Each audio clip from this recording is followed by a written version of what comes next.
بسم اللہ الرحمن الرحیم. ہارون رشید عرض کر رہا ہوں السلام علیکم ورحمۃ اللہ وبرکاتہ. آج پھر تاخیر ہو گئی، معافی چاہتا ہوں. سفر میں ظاہر ہے دباؤ ہوتا ہے کئی طرح کا، کچھ صحت پہ بھی اثر پڑتا ہے، باقی چیزیں تو ٹھیک ہیں لیکن تکان ہو جاتی ہے.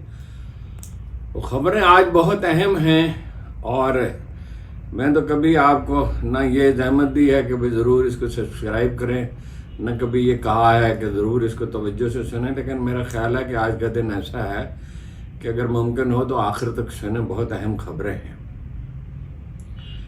ایک خبر تو یہ ہے کہ ایمرجنسی لگانے کے بارے میں سوچا جا رہا ہے کہ 2/3 اکثریت سے اگر پارلیمان اس کی منظوری دے دے تو وہ اس سے پھر اپوزیشن کو یعنی تحریک انصاف کو کچلنے میں آسانی رہے گی اور میڈیا پر اور زیادہ دباؤ ڈالنا ممکن ہوگا. جو اختلافی آوازیں ہیں، امریکہ نے اشارہ دیا ہے کہ جلد از جلد بھارت کی تابعداری قبول فرمائیں، میتھیو ملر نے کہا ہے. اور جو اعتراض کیا گیا کہ بھائی وہ الیکشن میں وہاں دھاندلی ہوئی ہے تو وہ انہوں نے کہا میں اس پہ تبصرہ نہیں کرنا چاہتا. میں تو آپ سے عرض کر دیا تھا اصل میں وہ یہ امریکہ بھی اور چین بھی بلکہ ترکی اور ایران بھی اور اب یہ سمجھ رہے ہیں یا کم از کم ان کی خواہش یہ ہے کہ یہ حکومت کامیاب ہو جائے اور ایسے لوگ حکومت میں ہوں جو خوشامد کریں. ظاہر ہے جو چیف آف آرمی اسٹاف کو سلوٹ کر سکتے ہیں وزیر اعظم، اور حالانکہ ظاہر ہے چیف آف آرمی اسٹاف تو قطعاً یہ نہیں چاہتے ہوں گے. انہیں کیا ضرورت پڑی ہے کہ بھائی وزیر پرائم منسٹر سلوٹ کرے؟ انہیں پرائم منسٹر کو سلوٹ کرنا ہے، اور اگر موقع نہیں ہے سلوٹ کا تو لائک ٹو جنٹلمین، دو معزز آدمیوں کی طرح ایک دوسرے سے ہاتھ ملائیں اور بس، اور کیا. لیکن زرداری صاحب بھی چہرے پہ مسکراہٹ لیے جنہوں نے جنرل کیانی سے کہا تھا اینٹ سے اینٹ بجا دوں گا، اور جنرل کیانی صاحب نے کچھ بھی نہیں کہا تھا جواب میں. اور پھر وہ مجھے ایک رات یاد ہے جب 2 گھنٹے لجاجت سے ان کے ساتھ گفتگو کرتے رہے، رات کو پریشان کیا. تو عمران خان صاحب جو ہیں وہ اسی موقع پہ قائم ہیں، پیشکشیں جاری ہیں، میسیجز بھیجے جا رہے ہیں، بشرا بی بی پہ دباؤ ڈالا جا رہا ہے. تو وہ ان کا ایک ہی میسیج ہے کہ جدوجہد جاری رکھو، اور حتیٰ کہ انہوں نے یہ بھی پیشکش قبول کرنے سے انکار کر دیا ہے کہ انہیں بنی گالا یا چیئرمین پی ٹی آئی جو ہیں گوہر علی خان ان کے گھر منتقل کر دیا جائے. انہوں نے کہا نہیں انشاءاللہ میری ضمانت ہوگی اور میں سیدھا جمع پارک جاؤں گا. یہ بڑا اشارہ ہے. اب ان کا دل لاہور میں زیادہ لگتا ہے، حالانکہ وہ اسلام آباد میں بعض لحاظ سے تو زیادہ کمفرٹیبل ہیں،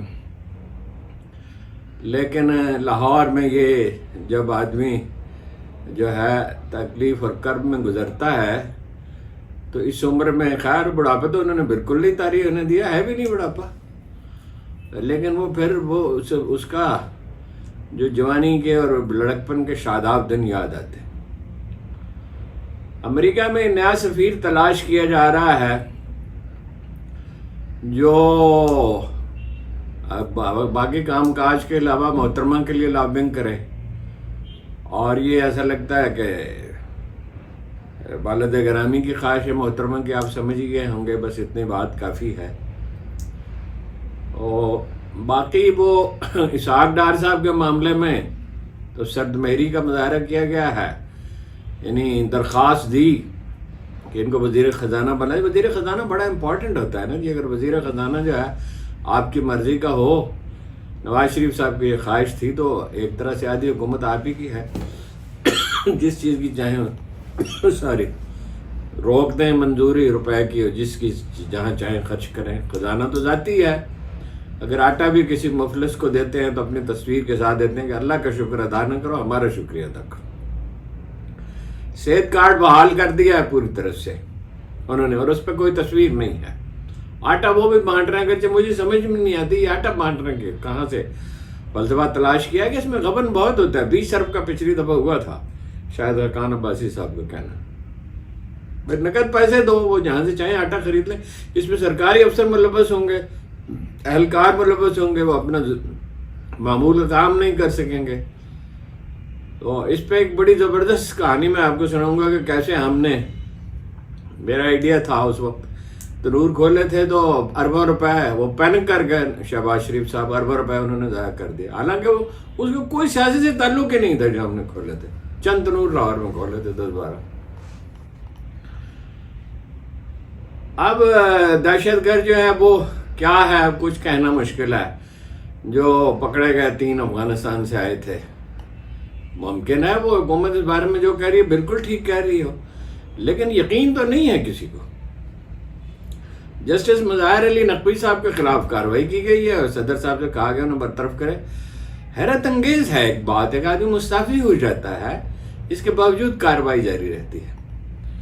جب مصیبت آ پڑے کسی قوم پر تو اس وقت زیادہ تحمل کی یا زیادہ اکاموڈیشن کی ضرورت ہوتی ہے، جیسے تحریک پاکستان میں تھا، یعنی انگریزوں کی غلامی کے بعد ہندوؤں کی غلامی ہوتی جو ہے انڈیا کے مسلمانوں کے ساتھ بیت رہی ہے، زیادہ کشمیر میں جو کچھ بیت رہا ہے، اور قائد اعظم جیسا لیڈر تھا جو آئین سے سرم و انحراف نہیں کرتا تھا، اس وقت زیادہ تحمل کی ضرورت ہوتی۔ لیکن بہرحال آپ عرضی کر سکتے ہیں، سمجھانے کی کوشش کر سکتے ہیں۔ خیال یہ ہے طاقتور طبقات کا کہ وہ دبانے میں کامیاب ہو جائیں گے عوام کو اور ان کی آزادی کے لیے کوشش کرنے والوں کو، لیکن انقلاب تو در حقیقت رونما ہو چکا، اسے متشکل ہونا ہے۔ اور جب اچکزئی صاحب یہ کہتے ہیں کہ پورے ملک کو ایک جلسہ کا بنا دیں گے تو یہ کہنے کی کوئی ضرورت ہی نہیں ہے، نہ کسی دھمکی۔ میں عمران خان صاحب سے عرض کیا تھا کہ خان صاحب نہ کسی تقریر کی ضرورت ہے، نہ کسی کو چیلنج کرنے کی ضرورت ہے، کیتھارسس کی تو ضرورت ہی نہیں ہے، کیتھارسس تو بہت ہو چکا، عمل کی ضرورت ہے، اور عمل میں عالی ظرفی چاہیے، اور جہاں تک احتساب کا تعلق ہے وہ ادارے کریں، اور اب کوئی جذبات جگانے کی ضرورت نہیں ہے، یعنی عملی طور پر تبدیلی آ جائے۔ بھائی اس الیکشن کا نتیجہ کوئی نہیں مانے گا، چوری کیا ہوا الیکشن، شاہد خاقان عباسی نے کہا کم از کم 3 فیئر الیکشن ہو، 3 کیا مطلب اب فیئر ہی ہونے چاہیے، پھر جب ایک فیئر ہو جائے، دوسرا ہو جائے، تیسرا ہو جائے گا، فیئر ہوں گے، اور لوگوں کی تربیت ہو اور شعور بہتر ہو، اور انہیں یہ سمجھ آئے کہ کسی کو مارنا کاٹنا نہیں ہے، کسی سے بدلہ نہیں لینا ہے، انتقام بہت بری چیز ہے۔ ہم جب جناب رسالت مآب کا اور ریاست مدینہ کا ذکر کرتے ہیں تو ہمیں فتح مکہ کا دن یاد رکھنا چاہیے، اور صلاح الدین ایوبی نے یروشلم فتح کیا تھا تو وہ دن یاد رکھنا چاہیے۔ تمام اعلیٰ حکمران جتنے بھی ہیں، مسلمانوں کے علاوہ غیر مسلم بھی، وہ اپنا عالی ظرف ہوتے ہیں جو معاشروں کی تعمیر کرتے ہیں، اور بدلہ لینا تو کوئی اچھی بات نہیں ہے، چیزیں واضح کرتے رہنا چاہیے۔ اور لیکن یہ کہ قرآن مجید ہمیں یاد دلاتا ہے کہ جس چیز کو تم اپنے لیے بڑا برا سمجھتے ہو اس میں بعض اوقات خیر پوشیدہ ہوتا ہے، بلکہ اس آیت سے تو یوں لگتا ہے کہ اکثر خیر ہی پوشیدہ ہوتا ہے، اور جس چیز سے تمہیں کراہت ہوتی ہے، یعنی برا سمجھتے ہو کراہت ہوتی ہے، اور جس چیز کو تم اچھا سمجھتے ہو اس میں تمہارے لیے شر چھپا ہوتا ہے۔ کیسا سنہری موقع ہے آزادی کی تکمیل کا، انگریزوں سے ہم نے آزادی پا لی اور کالے صاحب ہم پہ مسلط ہو گئے اور ہمیں لوٹ کھاتے ہیں۔ باقی پاکستان کا کوئی معاشی بحران در حقیقت ہے نہیں، میں اس کو کسی دن تفصیل سے ایکسپلین کروں گا، مگر اتنا تو عرض کرتا رہتا ہوں کہ ٹیکس میں 4 گنا تک اضافہ ہو سکتا ہے، ظاہر ہے 1 سال میں نہیں ہو سکتا، بتدریج جو سے پاکستان کو کوئی قرض لینے کی ضرورت ہے، پاکستان قرض ادا کر سکتا ہے، سرمایہ کو تحفظ دیا جائے، اور جو ہے کاروبار کے لیے حالات سازگار کیے جائیں، جو بہتر عدلیہ اور بہتر پولیس اور بہتر سول سروس سے ہوں گے۔ یہ جو تشکیل نو کر رہے ہیں بہار کی، بالکل غلط، بیوروکریسی کا سائز بڑھا رہے ہیں، نئی سے وہ بنانی چاہیے، بہار نئی تشکیل ہونی چاہیے۔ ان بدترین حالات میں اچھی خبر تو میں نے آپ کو سنا دی، صحت کارڈ بحال ہو گیا، انشاءاللہ ایک دن پورے ملک میں ہوگا۔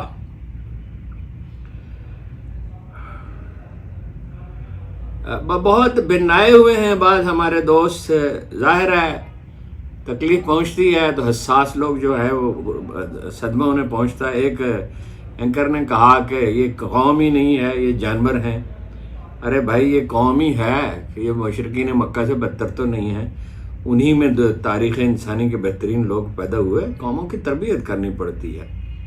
ایک دوسرے ہمارے نوجوان دوست نے کہا کہ فلاں حلقے میں جو وہ جہاں ان کے کچھ عزیز الیکشن لڑ رہے تھے ان کے فارم 45 ان کے پاس ہیں اور بڑی بہت بے پناہ، وہ تو خیر گوہر علی خان نے بھی کہا اور اعزاز صاحب بھی کہتے رہتے ہیں کہ بڑی دھاندلی کی گئی ہے بہت، تو اس میں پھنس گئے نا، تو ایکسپوز ہو گئے. اور میں تو آپ سے پہلے دن سے عرض کر رہا ہوں کہ یہ چل سکتا ہی نہیں، سوال ہی نہیں پیدا ہوتا.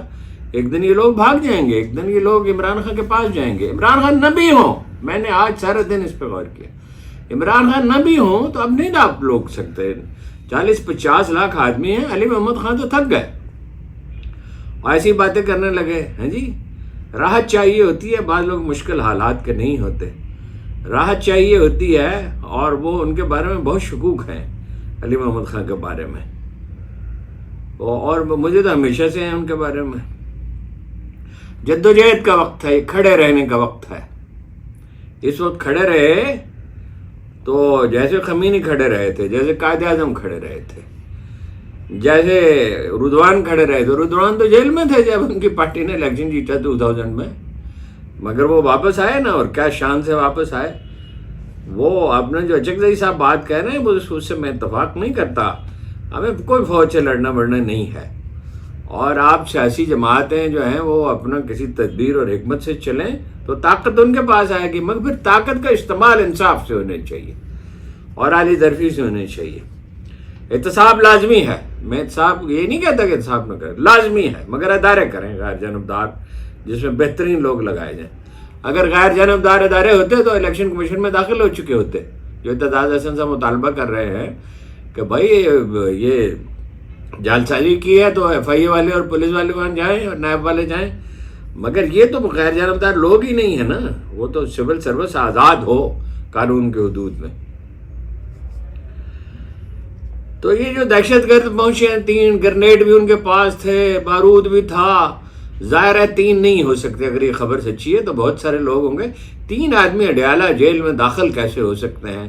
اور مقصد اگر مطلب پینک پیدا کرنا تھا، اگر باقی ایسا کوئی منصوبہ تھا تو ظاہر ہے وہ عمران خان تک پہنچنے کی کوشش کرتے. جیسے آپ کو یاد ہے GHQ پہ حملہ ہوا تھا تو جنرل کیانی تک پہنچنا چاہتے تھے، مگر جس سپاہی سے انہوں نے پوچھا اس نے جان دے دی، مگر یہ اس کا راستہ نہیں بتایا ان کا. اور پھر ظاہر ہے وہ ہمیں اس وقت بھی احساس ہوتا تھا کہ بھئی GHQ کی حفاظت کا کوئی حفاظتی انتظامات اچھے نہیں ہیں، مگر بعد میں اچھے ہو گئے اور ٹیررزم کی کمر توڑ دی گئی. تو جو بھی مسئلہ ہو اس میں شجاعت تو چاہیے، بند دروازہ شجاعت سے کھلتا ہے، لیکن حکمت اور صبر اور تحمل بھی چاہیے اور اعلی ظرفی بھی چاہیے. اور یہ اب پتہ چلے گا، اب چونکہ اعتبار نہیں ہے حکومت کا تو جو بھی خبر آتی ہے اس میں سازش کا پہلو تلاش کرتے ہیں، اور غیر ذمہ داری بہت ہے. مطلب محترمہ نے جو ارشاد فرمایا کہ آئی ول بی رuthless، میں بے رحمی کا برتاؤ کروں گی. اگر حکومت بے رحمی کا برتاؤ کرے گی تو جواب میں تشدد کے جذبات پیدا ہوں گے، اور یہ غالباً انہیں معلوم ہی نہیں ہے. جس طرح انہیں کنجکشن کو انہوں نے جیوگرافی سمجھ لیا، انہیں معلوم ہی نہیں ہے کار حکومت ہوتا کیا ہے اور طاقت کا کیا استعمال حکومت کر سکتی. کر چکی طاقت کا استعمال، قدرے تھوڑا سا اور کر سکتی ہے. 33 آدمیوں کی آج ضمانتیں ہوگی کور کمانڈر ہاؤس، جناح ہاؤس بھی جسے کہا جاتا ہے اس میں. اور ٹھیک کہا انہوں نے محترمہ یاسمین راشد نے کہ بھٹو کو 50 سال کے بعد انصاف مل گیا، ہمیں زندہ کو انصاف دیں. وہ بھائی بھٹو کو آپ انصاف دے رہے ہیں، مجھے کوئی شبدہ بازی ہے؟ ٹھیک ہے، یہ تو اس کو فیصلہ تو درست ہے اور قوم پہلے اس میں متفق ہو چکی تھی. اور بھائی آج جو ظلم ہو رہا ہے اس کے تدارک کا بندوبست کریں. عدالت کیا اس لیے ہوتی ہے؟ چراغ بائبل میں لکھا ہے چراغ اس لیے جلایا جاتا ہے کہ روشنی ہو، اس لیے نہیں جج مقرر کیے جاتے کہ وہ اپنا گیلری پلے کریں. جسٹس مظاہر علی نقوی کے معاملے میں ہوا، خیر میں تو اس پہ اپنی رائے آپ سے عرض کر دی. مولانا فضل الرحمان فی الحال تو ہیں اپنے موقف پہ قائم ہیں، اور انہوں نے کہا اصل جو مینڈیٹ تبدیل کرنے کے ذمہ دار ہے وہ ان سے ان کا مقابلہ کریں گے. اور یہ انہوں نے کہا کہ جسے اقتدار میں لانا ہو اس کے سب مقدمے ختم کر دیے جاتے ہیں، اور جسے نکالنا اس پہ ہفتے میں 100 مقدمے کام ہوئے. ان کا موقف تو وہی ہے جو پی ٹی آئی کا ہے. اب دونوں سے ہم عرض کرتے رہے اس وقت کہ ایک دوسرے کے خلاف بات نہ کریں اور تلخیاں نہ گھولیں. موقف تو ان کا بھی وہی ہے اور سردار اختر مینگل کا بھی وہی ہے. اور اچکزئی صاحب کا بھی وہی ہے، اور کراچی کے لوگوں کا بھی وہی ہے، پختونخوا کا بھی وہی ہے، پنجاب میں بھی وہی ہے، اور آپ دیہی سندھ میں آپ دیکھ لیں گے، آپ کو میری بات شاید بہت عجیب لگے کہ پیپل پارٹی کو ووٹ نہیں ملیں گے فیئر الیکشن میں، اگر اچھی اسٹریٹجی بنائی جائے، اگر پیر صاحب کے ساتھ مل کے اور دوسرے لوگوں کے ساتھ بھی مل کے، اپنا پلیجر صاحب ہیں اور لوگ ہیں، جتنے لوگ ہیں جو بہتری چاہتے ہیں ان کے ساتھ مل کے، تو وہ تبدیلی تو آ چکی ہے۔ یہ ٹھیک ہے، آپ عدالتوں میں جا رہے، Sunni Ittehad council of Punjab Peshawar high court نے تو کر دیا 13 جو سیٹیں بانٹی گئی تھیں، یعنی پی ٹی آئی کی سیٹیں دوسروں کو دی گئی تھیں، تو وہ انہوں نے تو اسٹے آرڈر دے دیا 13 مارچ تک، اب لاہور ہائی کورٹ میں بھی چلے گئے ہیں، تو یہ اپنی جگہ۔ لیکن یہ دیکھیے نا، آوازیں اتنے جبر کے باوجود بعض لوگ سینہ تان کر کھڑے ہیں۔ نعیم الرحمان صاحب نے کہا مجھے نہیں چاہیے صوبائی اسمبلی کی سیٹ، لشکری رئیسانی نے کہا مجھے نہیں چاہیے، ان سے کہا 7ویں نمبر والے کو، وہ کہتے ہیں کامیاب کر دیا۔ تو پریشانی کی بات نہیں ہے، کوئی بھروسہ۔ دیکھیے جو لوگ تاریخ ساز تبدیلیاں کرتے ہیں وہ متوکل ہوتے ہیں، جیسے قائد اعظم تھے، جیسے خمینی تھے، جیسے اور ہم اور صلاح الدین ایوبی کے تو کہنے ہی کیا، ہم تو یہی ہمارے رول ماڈل ہیں۔ لیکن یہ کہ ہم اپنی تاریخ سے بہت کم واقف ہیں۔ التمش بھی ایسے ہی تھا، اور بلبن بھی ایسے ہی تھا، اور وہ بھی اللہ کا بندہ شیرشاہ سوری بھی ایسا ہی تھا۔ اس کی لیگیسی اگر برقرار رہتی تو انڈیا جو ہے اس میں صنعت انقلاب رونما ہوتا، اور یہ دنیا کی سب سے بڑی معیشت تھی اس وقت، اور دنیا کی سب سے بڑی معیشت رہتی۔ لیکن وہ اپنا، جب آپ راہ راست میں نہیں رہتے اور اپنی توانائیاں ضائع کرتے ہیں، مغرب نے جو ترقی کی ہے تو تاریخ سے سبق سیکھا ہے نا۔ اور میں دہرانا چاہتا ہوں یہ بات، مصدق ملک صاحب نے کہا شور مچانے کا ان کو موقع دیں گے، شور مچانے کا کیا موقع دیں گے؟ آپ کا وقت ہی ختم ہو چکا، آپ کو تھوڑی سی جو مہلت قدرت نے دی ہے آپ اس کو اویل تو کر نہیں رہے۔ مصدق ملک صاحب کوئی ہوش کا ناقل ہے، بھلے یہ شور ہے، عوام کا مینڈیٹ آپ نے تسلیم کرنے سے انکار کر دیا ہے، تو عوام جو ہے ان کو یہ حق بھی نہیں ہے، ان کے نمائندوں کو، کہ وہ اپنا احتجاج کریں اس پہ۔ یہ ٹھیک ہے، احتجاج شائستگی کے ساتھ کرنا چاہیے، جس انداز میں کیا جاتا ہے اس سے بہتر انداز میں کیا جانا چاہیے۔ یہ امپورٹنٹ چیزیں تو یہی ہیں۔ بھائی دہشت گردی کے معاملے پہ ذرا غور کریں، سپریم کورٹ پہ کہ میں جا رہے ہیں، علی ظفر صاحب نے کہا ہے فارم 45 کے مسئلے پہ، سپریم کورٹ عرصہ امتحان میں، ہر آدمی اب اس ملک میں عرصہ امتحان میں ہے کہ وہ سچائی کے ساتھ کھڑا ہوتا ہے۔ اب وہ عمران ریاض جیسے باہمت لوگ تو کم ہوتے ہیں، ان سے کیا، عمران ریاض کا مسئلہ کیا ہے؟ بہت سادہ، میں آپ کو بتا دیتا ہوں۔ ان سے کہا جا رہا ہے کہ وہ اپنا موقف تبدیل کریں اور تنقید نہ کریں، ورنہ طویل عرصے تک جیل میں رہیں گے۔ وہ بھائی طویل عرصے تک نیلسن منڈیلا 30 سال رہے ہیں، اور جو قائد اعظم جو ہے وہ جد و جہد میں رہے، وہ کم تکلیف دہ تو نہیں تھا۔ ایک آدمی جسے ٹی بی کا مرض ہے اور وہ ایک قوم کو آزادی دے، قوم کی پہلے تشکیل، پھر اس کی آزادی، پھر اس کے لیے ملک کا اصول، اس کے لیے کوشش کر رہا ہے۔ اور توانائی کا یہ عالم تھا کہ بعض اوقات جوتوں سمیت سو جاتے تھے، اس کے واقعات ہیں۔ اور ایک دفعہ تو یہ ہوا، لاہور تشریف لا رہے تھے ٹرین میں، تو محترمہ نے لکھا، فاطمہ جناح نے لکھا تھا یا بیان کیا تھا، بہرحال مستند ہے روایت، کہ وہ خطاب کے لیے اٹھتے تو نہیں تھے راستے میں، لیکن وہ اس وقت اٹھ کھڑے ہوئے، انہوں نے کہا کہ لوگ ہیں، اپنے لوگوں سے محبت تو بہت تھی، میں ڈسپلن رکھتے تھے، تو تقریر کرنے کے بعد آئے تو بے ہوش ہو گئے۔ تو یہ تو کم تکلیف دہ تو نہیں تھا۔ اس لیے نیلسن منڈیلا، ہم پاکستانی کو معلوم ہی نہیں ہے کہ انہوں نے قائد اعظم کے کس قدر عقیدت کا مظاہرہ کیا۔ کہا جب انہیں دورے کی دعوت دی گئی، دنیا کے کتنے ملکوں کو چھوڑ کے وہ پاکستان آئے، چین تو اس کے بعد گئے، اور کہا کہ نہیں میں پہلے قائد اعظم کے مزار پہ جاؤں گا۔ ان کی حکمت عملی کی بھی توصیف کی۔ قائد اعظم نے تو کوئی اعلان نہیں کیا تھا، لیکن رویہ تو انہوں نے مخالفین کے ساتھ نرمی کا رکھا۔ پہلے ان کے مزار پہ جاؤں گا، اور انہیں سلام کی، ان کی خوش لباسی کی، ان کی عالی ظرفی کی، اور کہا میرے لیڈر ہیں وہ۔ تو حکمت کے ساتھ چلیں، کوئی مایوس ہونے کی وجہ موجود ہی نہیں ہے۔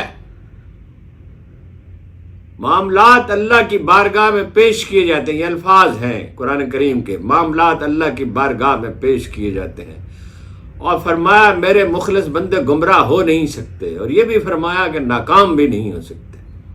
روز ازل جب انسان کی خامیوں سے تو واقف تھا، اس نے تو انسان کی 1000 نسلوں کو دیکھا تھا ابلیس نے، تو حضرت آدم پہلے جواب دہ آدمی تھے نا، اس سے مگر انسان تو موجود تھا اس زمین پہ، وہ جواب دہ نہیں تھا، اس پہ وحی نہیں اترتی تھی، اسے ہدایت نہیں دی جاتی تھی، اسے مرنے کے بعد دوبارہ نہیں اٹھنا تھا۔ تو جو لوگ مخلص ہیں وہ بس ان میں کیا چاہیے؟ حکمت اور صبر چاہیے، دلیری تو ہے، لوگوں نے تکلیف تو بہت اٹھائی ہے، اور براہ کرم مایوسی نہ پھیلائیں۔ میں جب تبصرے پڑھتا ہوں جو آپ لوگ مجھے بھیجتے ہیں، تو 30% لوگ کہتے ہیں 25% کچھ نہیں ہو سکتا، کچھ دنیا میں ہمیشہ کچھ ہو سکتا۔ اگر آپ کو اللہ پہ بھروسہ ہے اور اشار کے لیے آپ تیار ہیں، یہ وہ لوگ کرتے ہیں جو کنٹریبیوٹ نہیں کرتے عام طور پہ، اور یہ کہتے ہیں کبھی کچھ نہیں ہو سکتا۔ کبھی دنیا میں تو ہمیشہ کچھ نہ کچھ ہوتا ہی رہتا ہے، یا اچھا ہوگا یا برا ہوگا۔ تو اچھا کرنے کے لیے کوشش کرنی ہوگی ہے، جدوجہد، لیس للانسان الا ما سعی، انسانوں کے لیے وہی کچھ ہے جس کی انہوں نے کوشش کی۔ بہت بہت آپ کا شکریہ۔ میری اس کا بھی چند لوگ ہی ہیں مایوسی پھیلانے والے، زیادہ لوگ تو ظاہر ہے کہ اپریشیٹ ہی کرتے ہیں اس نقطہ نظر کو، اور یہ ہمارا نقطہ نظر نہیں ہے، یہ اللہ کے رسول کا طریقہ ہے، اور وہی ایک طریقہ ہے، باقی کوئی طریقہ نہیں ہے جی۔ اور کیا کہا تھا اقبال نے ان کے بارے میں؟ مدح تو ان کے ممکن ہی نہیں ہے۔ خیر، اقبال نے کیا کہا تھا؟ خیمہ افلاک کا استادہ اسی نام سے ہے، خیمہ افلاک کا استادہ اسی نام سے ہے، نبض ہستی تپشا مادہ اسی نام سے ہے۔ درود پڑھیں ان پر، اور ان کی زندگی کا مطالعہ کریں، اور ان سے سیکھیں، اور قرآن کریم سے سیکھیں، اور تاریخ پڑھیں، تو آپ کے امید جگمگانے لگے گی، عزم و حوصلہ پیدا ہوگا، ولولہ جاگے گا، اور انکسار اختیار کریں۔ وہ دھمکیاں دینا اور ڈرانا، یہ تو کیا کام ہے؟ ہمارے سچے پیغمبر جو ہیں، اللہ کے آخری پیغمبر، انہیں رحمت للعالمین کہا گیا ہے۔ مسلمان کو بھی ایسا ہونا چاہیے، کچھ نہ کچھ تو اسے باعث قرار اور رحمت دوسروں کے لیے ہونا ہی چاہیے۔ تھوڑا بہت کوتاہی ہو جاتی ہے وہ دوسری بات ہے، بات بہت لمبی ہو جائے گی۔ آپ کا بہت بہت شکریہ۔